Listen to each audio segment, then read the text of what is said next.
Gaano kadalas ninyo ginagamit ang Pilipino sa inyong trabaho o disiplina?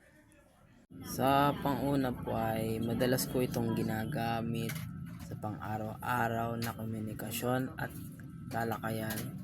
Ginagamit ko rin ito upang Question. Ano ang mga sitwasyon o gawain ang mas ginagamit ang Pilipino?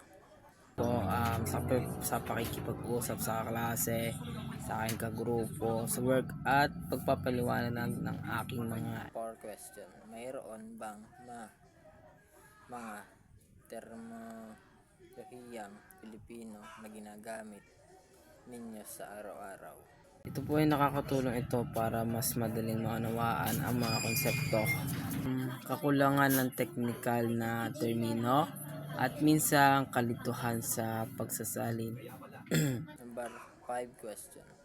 Paano makakatulong ang paggamit ng Pilipino sa pakikipag-ugnayan sa mga kasamahan o kilayente? Ang 5, oo, lalo na sa mga simpleng pagpaliwanag at komunikasyon. Number 6 question.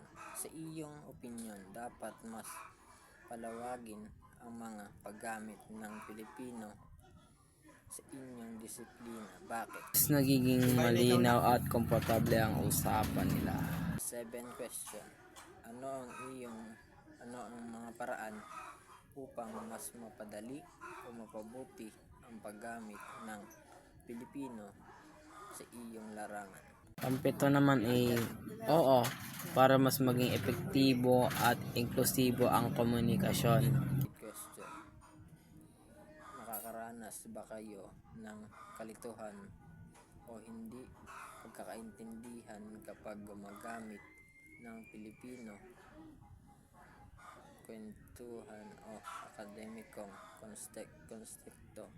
Paano nyo ito hinahanap? Para mas maging epektibo at inklusibo ang komunikasyon. Paglinang ng mga terminong Pilipino at madalas na paggamit nito. Number 9 question. Maaari bang ibahagi ang isang halimbawa kung saan ang paggamit ng Pilipino ay makatulong sa pag-unawa o paglutas ng isang problema sa inyong disiplina? Pang-siyam, oo, minsan nalilinaw ko ito sa pamamagitan ng pagbibigay ng mga halimbawa o sa aking paghahambing.